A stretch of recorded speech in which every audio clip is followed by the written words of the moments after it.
இன்னைக்கு நம்ம பேச போகிறது பார்த்தீங்கன்னா சளி.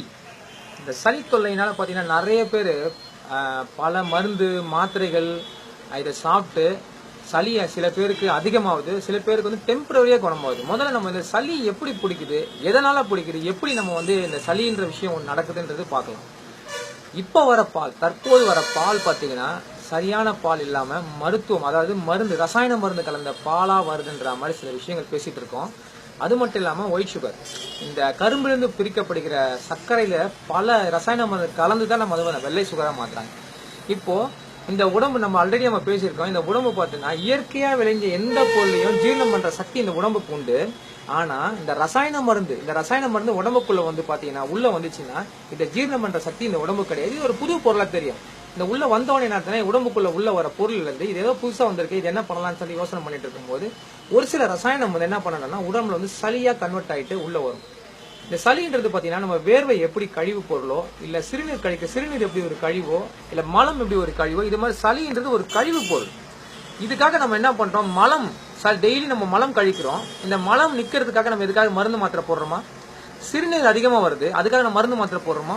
இது மாதிரிதான் சளியும். சளின்றது ஒரு கழிவு பொருள், இதை வந்து வெளியேற்றியே ஆகணும். இது நம்ம என்ன பண்றோம்னா சளி வந்துச்சுன்னு உடனே நான் பண்றேன் ஏதோ ஒரு மருந்தையோ மாத்திரையோ வாங்கி என்ன பண்றோம், அதை உள்ள அடக்க பாக்குறோம். இந்த ரசாயன மருந்து உள்ள போச்சுன்னா இந்த லங்ஸுக்குள்ள இருக்கிற சளி என்ன நடக்கும் அப்படின்னா இறுகி கட்டி பவுடர் ஃபார்மர் ஆகி லங்ஸுக்குள்ள போய் கோட்டிங் மாதிரி ஆயிடும்.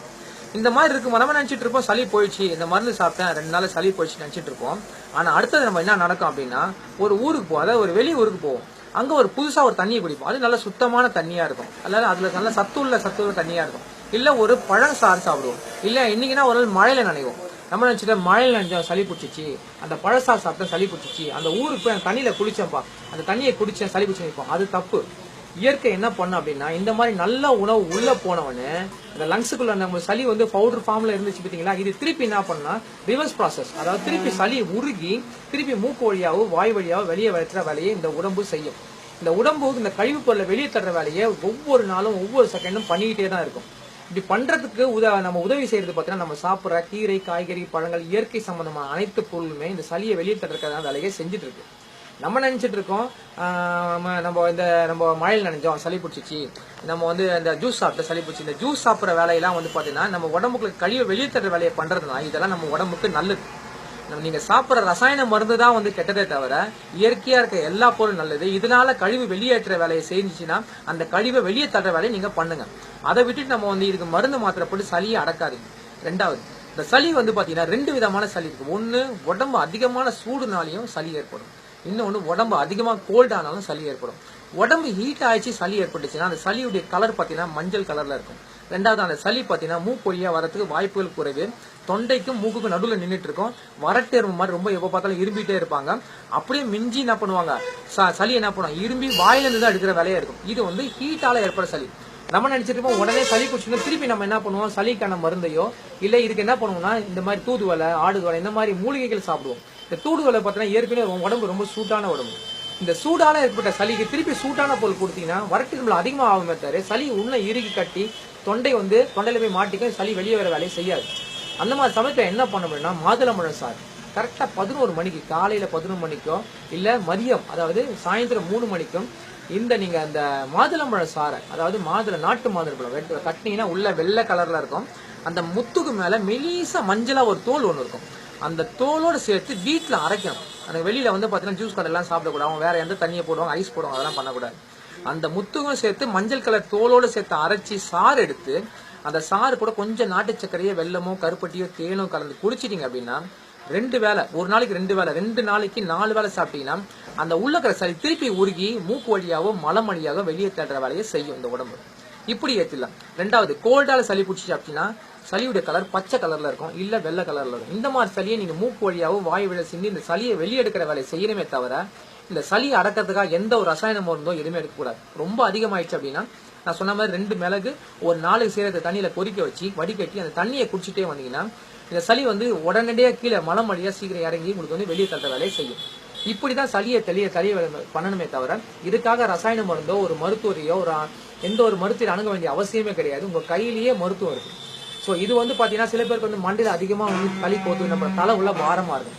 இப்படி இருக்கிறவங்க என்ன பண்ணலாம், கொஞ்சம் என்ன பண்ணலாம், ஆவி பிடிக்குதுன்னு சொல்லுவாங்க. அதாவது நல்ல சூட தண்ணி எடுத்துக்கலாம், கொஞ்சம் கல் உப்பு, சால்ட் வந்து தூள் சால்ட் போடக்கூடாது, கல் உப்பு போட்டுக்கணும். போட்டு கொஞ்சம் மஞ்சள், உங்க வீட்டில் உங்க வீட்டில் இருக்கிற ஏதாவது ஒரு தைலத்தை போட்டுக்கலாம். போட்டு நல்லா கொதிக்க வச்சுட்டு அதில் நீங்கள் நல்லா மேலே பெட்ஷீட் நல்லா போட்டு பண்ணீங்கன்னா அந்த வாசனை நீங்கள் வந்து முகர்ந்து பார்த்தீங்கன்னா அது உள்ளே போய் உடம்பு தலையில் இருக்கிற எல்லா நீரையும் வெளியே எடுத்துரும். அப்போ தலைபாரம் கொஞ்சம் குறையறதுக்கு வாய்ப்பு இருக்கு. இப்படியும் நீங்கள் பண்ணி சளியை வெளியே எடுக்கணும். சளியை வெளியே எடுக்கிற வேலைகளை செய்யணுமே தவிர சளியை உள்ள அடக்கிற வேலையை இனிமேல் செய்யவே கூடாது. ஸோ இதை தவிர நாங்கள் என்ன பண்ணோம்னா மல்லி காஃபி இந்த மாதிரி வந்து பார்த்தீங்கன்னா சில வந்து பார்த்தீங்கன்னா திருக்கடுக்கு சூரணம், அப்புறம் வந்து பார்த்தீங்கன்னா தூதுவலை, ஆடுதொடா, முசுங்க, இந்த மாதிரி நிறைய மூலிகைகள் இருக்குது. நாட்டு மருந்துகளில் கிடைக்கும், நம்ம கடையிலையும் கிடைக்குது. இந்த மாதிரி வந்து மூலிகைகள் வாங்கி பயன்படுத்துங்க. ரசாயனம் ஏன்னா இதெல்லாம் வந்து இயற்கையாக அந்த இலையை அப்படியே அரைச்சி பவுடர் பண்ணி கொடுப்பாங்க சுத்தமாக. அது இயற்கையாக என்ன பண்ண உடம்புக்குள்ள போய் டைஜஸ்ட் ஆகும். இதனால எந்த ஒரு சைட் எஃபெக்டும் கிடையாது. ஆனால் மருந்து மாத்திரை ஏதாவது எடுத்தீங்கன்னா அந்த ரசாயன மருந்து இன்னொரு வேலையே செய்யும். வீசிங் வரைக்கும் போகிறதுக்கு வாய்ப்பு இருக்கு. இந்த சளி தான் வீசிங் வரைக்கும் போகிற வேலையை வாய்ப்பு இருக்கு. பட் இந்த மாதிரி நீங்கள் எடுத்துட்டீங்கன்னா, ரெண்டாவது இந்த மாதிரி பால், வெள்ளை சர்க்கரை, மைதா ஐட்டங்கள் இதெல்லாம் நிறுத்திட்டீங்கன்னாவே இந்த சளி கண்டிப்பாக ஃபார்மே ஆகாது. கொஞ்சம் யோகா பண்ணுங்க, சர்வாங்காசனா, விபரதகாரணி இந்த மாதிரி யோகாவும் பண்ணீங்கன்னா இந்த சளியை வெளியேற்றுவதற்கான அதிக வேலையாக பண்ணும். இது உடம்புக்கு எப்பவுமே ஆரோக்கியமாக இருக்கும். இந்த வேலையை பயன்படுத்துங்க. நன்றி, வணக்கம். இதை தவிர வந்து பார்த்தீங்கன்னா இந்த திருக்கடுக்கு சூரணம், அப்புறம் வந்து பார்த்தீங்கன்னா தூதுவலை, இந்த மாதிரி ஆடுதோடா, இந்த மாதிரி மூலிகைகள் நம்மளுடைய கடைகளிலும் கிடைக்குது.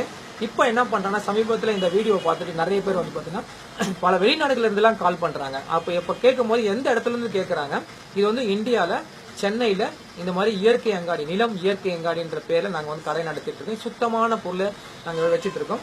இதை தவிர எனக்கு தொடர்பு கொள்ளணும் அப்படின்னா 9940404319 இது வாட்ஸ்அப் நம்பரும் இதே தான். தொடர்பு கொள்ளனாலும் இதே தான். இப்போ சமீபத்தில் கூட பார்த்தீங்கன்னா ஒரு நண்பர் வந்து பார்த்தீங்கன்னா துபாயிலேருந்து கால் பண்ணாங்க, யூஎஸ்லேருந்து கால் பண்ணாங்க. மருத்துவத்தை வந்து தொடர்ந்து கொடுத்துட்டு இருக்கோம். இலவசமாகவே சில பேருக்கு வந்து பார்த்தீங்கன்னா இன்னைக்கு வரைக்கும் இலவசமாக தான் பண்ணிட்டு இருக்கோம்.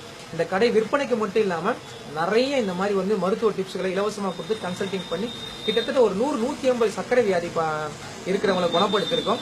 ஒரு 25-30 மூட்டு வலி பேஷண்ட்டை சரி பண்ணியிருக்கோம். ஸ்கின் சம்பந்தமான வியாதி பண்ணவங்களும் சரி பண்ணியிருக்கோம். இந்த மாதிரி நிறைய பேஷண்ட் சரி பண்ணியிருக்கோம்.